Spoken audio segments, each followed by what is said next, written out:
आप जिस इलाके से आते हैं, मैं जिस इलाके से आता हूं, वहां ये बातें बड़ी प्रबल है। आजादी का मूल्यांकन होगा तो इस आधार पर होगा कि राजनीतिक आजादी, सामाजिक आर्थिक आजादी में कितनी तब्दील हुई। अगर नहीं हुई तो क्यों? मान लीजिए कि 65% लोगों ने आपको पिछली बार वोट नहीं किया, सबको पाकिस्तान भेज दोगे? ऐसी कोई व्यवस्था होती है? यहीं मेलजुल से रहना है, यहीं मिलकर रहना है। और ये सारी चीजें मैं नहीं कह रहा, खुद Ambedkar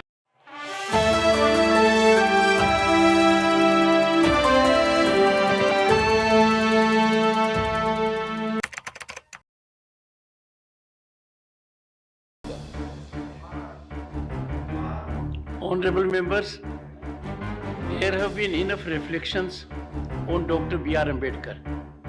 Leader of the opposition was very focused. I hope he was here. But it was a glorious moment for me as a member parliament in 1989 that it was during our tenure of 9th Lok Sabha that we could give the great man something that was long overdue, Bharat Ratna. Professor Manoj Jha. शुक्रिया,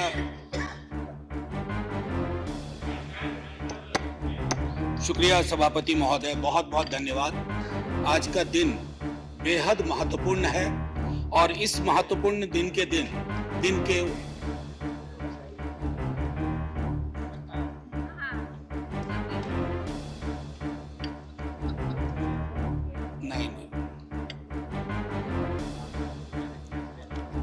शुक्रिया madam, मेरी शुभकामनाएं स्वीकार करें। मैं यहां से बोल रहा हूं, इधर मैं यहां से बोल रहा हूं। शुक्रिया, बहुत अच्छा अवसर है कि आप यहां आई हैं। कितनी खुशी हो रही है बता नहीं सकता। आज सुबह माननीय सभापति महोदय ने कहा था कि ह्यूमर वगैरह हमारी जिंदगी से चला गया। तो मुझे स्मरण है, ये किताब मैं एक ही किताब लेके आया हूं, ऐसी 5 किताबें हैं कॉन्स्टिट्यूएंट असेंबली डिबेट्स की। तो इसमें सर ऐसी 5 किताबें हैं कॉन्स्टिट्यूएंट असेंबली डिबेट्स। सो माननीय उपसभापति जी, एक मिनट प्लीज। माननीय उपसभापति जी, 75 कैसे बनाया जा रहा है मेरी समझ में नहीं आ रहा है, क्योंकि अगर हम कॉन्स्टिट्यूएंट असेंबली से 75 जोड़े तो 2021 में पूरा होता है, अगर आजादी से जोड़े तो 2022 में पूरा होता है, और अगर पहली लोकसभा से जोड़े तो वो 2027 में पूरा होता है। तो ये 75 की गणना कहां हुई, किस ज्योतिषी ने की, मुझे नहीं पता। मेरे हिसाब से 75 नहीं है, लेकिन 75 वाली फील में अपनी बात रखूंगा। हाँ, तो माननीय उपसभापति जी, हुआ यूं कि सरोजिनी नायडू जी को बुलाया गया बोलने के लिए संभवतः 11 दिसंबर 1946 को। कम लोगों को यहां पता होगा कि सरोजिनी नायडू जी बिहार से चुनकर संविधान सभा में आई। तो उनको चेयरमैन साहब ने कहा कि अब बुलबुले हिंद, नाइटिंगेल ऑफ इंडिया आएंगी, लेकिन कविता में अपनी बात कहेंगी, प्रोज में नहीं कहेंगी। उन्हें थोड़ा बुरा लगा, मजाक में ही सही। उन्होंने कहा कि आपका अब ये व्यवहार, आपका ये कहना अनकॉन्स्टिट्यूशनल है। तो उन्होंने कहा नहीं, फिर भी सुनाना होगा। तो उन्होंने एक चीज सुनाई जो मैं पेश नजर कर रहा हूं माननीय सभापति जी को। सुबह बड़ी बेसब्री से वो कह रहे थे कि ह्यूमर चला गया, तो उन्होंने सुनाया कि बुलबुल को गुल मुबारक, गुल को चमन मुबारक, रंगीन तबीयतों को रंगे सुखन मुबारक। तो ये मैं ये बता रहा हूं कि ये हमारा ध्येय था।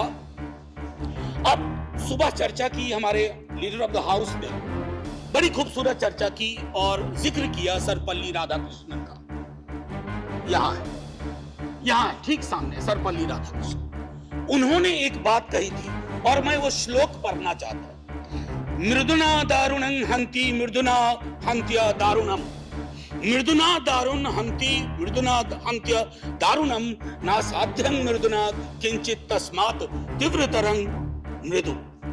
इसका आशय यह है माननीय सभापति, उपसभापति जी, कि अग्रेशन से, अग्रेसिव बिहेवियर से आप चीजें हासिल नहीं कर सकते। इस देश में मेरे विद्वान साथियों ने उधर से उपलब्धियां गिनाई, हमारे कुछ विद्वान साथियों ने यहां से कमियां गिनाई, मैं दोनों के बीच में चुनौतियां गिनाना चाहता हूं। चुनौतियों की वजह से आज हम यहां हैं, और सिर्फ हम ही नहीं हैं, 140 करोड़ लोगों का यह भवन है, चाहे नया वाला हो या पुराना वाला हो।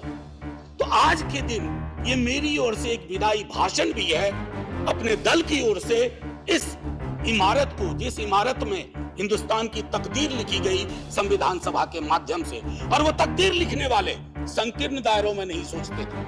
मैं उस पर आऊंगा थोड़ा 2 मिनट के बाद। माननीय सभापति जी, बहुत चर्चा होती है, 47 में बंटवारा हुआ था इस देश का, बंटवारे के बावजूद उतनी घृणा, उतनी नफरत, पीड़ा के बावजूद नहीं थी। अभी हाल में एक रोमिला जी की किताब आई, वो कहती है बड़ी खूबसूरती से, Have we moved from integrated nationalism to segregated nationalism? क्या हम एकीकृत राष्ट्रवाद से एक विभाजित, विखंडित राष्ट्रवाद की ओर बढ़ रहे हैं? क्योंकि यह इमारत, इसकी बुनियाद मेलजोल पे, इसकी बुनियाद में बंटवारे के बावजूद बंटवारा नहीं हुआ। तो मैं हाथ जोड़ के विनती करूंगा, सरकार जरूर बनाइए, अगला चुनाव भी लड़ेंगे, खूब दिल से लड़ेंगे, इंडिया भी रहेगा, भारत भी रहेगा, कोई में से एक चॉइस नहीं है, क्योंकि हमको इंडिया भारत करके जम्बू द्वीप तक नहीं जाना है। मैं सिर्फ इतना कहूंगा कि वो जो मेलजोल की सीमेंट है, उसका खात्मा हो रहा है, उसको बचाइए। माननीय सभापति जी, मैं 2 व्यक्तियों के मध्य में अपनी कुछ बात रखना चाहता हूं। संविधान सभा में ऑब्जेक्टिव रेजोल्यूशन जवाहरलाल जी लेके आए, और संविधान सभा में जब ड्राफ्ट सबमिट हुआ तो B.R. अंबेडकर ने वो ड्राफ्ट सबमिट किया। तो मैं सिर्फ कहता हूं, ऑब्जेक्टिव रेजोल्यूशन में बहुत सारी बातें थी, ये प्रस्तावना के बारे में, सॉवरेन डेमोक्रेटिक रिपब्लिक के बारे में काफी कुछ बोल चुके हैं, सॉवरेनिटी गिरवी ना चली जाए, मौलिक अधिकारों के बारे में। हमें आपके पीछे एक तराजू है, वो तराजू हमें लगाना होगा कि मौलिक अधिकार में कहां पहुंचे, सॉवरेनिटी में कहां पहुंचे, डेमोक्रेटिक रिपब्लिक के मसले पे कहां पहुंचे। High flying words don't cover up our failures, let's not look for that. और एक मसला आया, उन्होंने एक जिक्र किया ओथ ऑफ टेनिस कोर्ट। माननीय सभापति जी, फ्रेंच रेवोल्यूशन के बाद जब बड़ी शिद्दत से लोग काम में लग गए अधिकारों पर बात करने के लिए, तो राजा को शुरू में परेशानी नहीं हुई, लेकिन राजा को लगा कि कुछ ऐसा कर रहे हैं जिससे खुराफात की बू आ रही है। उसने क्या किया, दरवाजे बंद करवा दिए, जिस हॉल में वो लोग बैठते थे। वो चले गए दूसरे दरवाजे रूम में, उसको भी बंद करवा दिया। वो चले गए टेनिस कोर्ट, सारी कार्रवाई पूरी की, उसको कहा ओथ ऑफ टेनिस कोर्ट।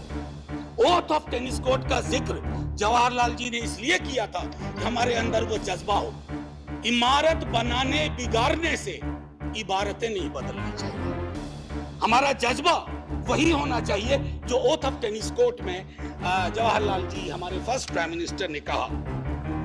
अब आते हैं कि बाबा साहब भीमराव अंबेडकर जी ने क्या। माननीय सभापति जी, आप जिस इलाके से आती हैं, मैं जिस इलाके से आता हूं, वहां ये बातें बड़ी प्रबल है।